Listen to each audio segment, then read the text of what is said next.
केंद्र सरकार मनरेगा योजना का नाम बदलने जा रही है। अब इस योजना का नया नाम विकसित भारत गारंटी फॉर रोजगार एंड आजीविका मिशन ग्रामीण होगा, जिसका छोटा रूप वीबीजी राम जी है। सरकार ने साथ ही इस योजना में सालाना रोजगार मिलने के दिनों को 100 से बढ़ाकर 125 दिन करने का भी मन बनाया है।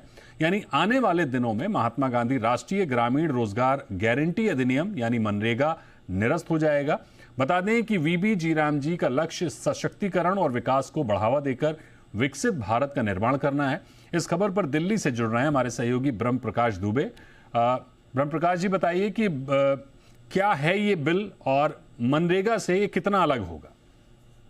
बिल्कुल देखिए दीपक, साल 2005 में मनरेगा को यूपीए सरकार लेकर आई थी और इस योजना के तहत जो है ग्रामीण इलाकों में 100 दिन का काम मिलता था मजदूरी का।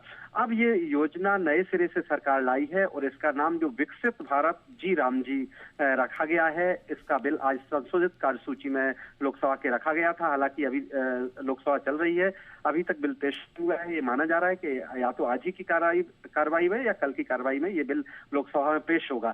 सरकार की इसके पीछे दलील ये है कि देखिए, साल 2005 में जब ये कानून बना था तब जो भारत का सामाजिक दायरा था, सामाजिक स्तर था, वो अलग था। तब गरीबी का स्तर में आने वाले तकरीबन 25% लोग थे, जबकि अब जो चीजें बदल चुकी हैं, अब तकरीबन 4 से 5% लोग बचे हैं जिनको इस तरह के काम की जरूरत है। लिहाजा पूरे ढांचे में बदलाव की जरूरत थी और इसके पीछे सरकार ने यह भी दलील दी है कि अब इसमें जो कमियां थी वो सुधारी गई हैं। जो राज्य और केंद्र का अनुपात है 60-40 का रखा गया है, यानी इसमें फंड में 40% राज्य सरकारों को भी देना होगा।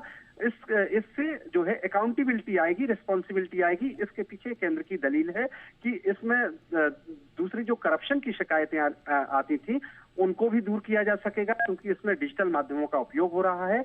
और इसके 4 जो सबसे फोकस एरिया रखे हैं वो ये है कि एक तो वाटर सिक्योरिटी, ग्रामीण इलाकों में पानी के पीने की व्यवस्था और उसकी किल्लत ना हो, तो उस हिसाब से मनरेगा के तहत जो है नई योजना के तहत प्रबंध करना, विकसित भारत जी राम जी योजना के तहत प्रबंध करना। दूसरा, ग्रामीण इलाके में इंफ्रास्ट्रक्चर बढ़ाना, सड़क कनेक्टिविटी, इन सब का। और तीसरा, जो रहन सहन है ग्रामीण इलाकों का, उनको किस तरह से इस योजना को लागू करके उसको सुधार किया जा सके, उस पर फोकस रखना। तो इसके पीछे सरकार की ये दलील है। और देखिए, कैबिनेट ने 2 दिन पहले ये प्रस्ताव पास किया था। अब बिल के रूप में जो है लोकसभा में या तो आज ही पेश कर दिया जाएगा, अभी लोकसभा की कार्रवाई चल रही है, या फिर कल लाया जाएगा। और इस सरकार का ये कहना है कि इस नए बिल से पूरा का पूरा ढांचा बदल जाएगा। बिल्कुल जी, बिल्कुल। बहुत शुक्रिया करेंगे ब्रह्म प्रकाश जी आपका हमारे साथ जुड़ने के लिए।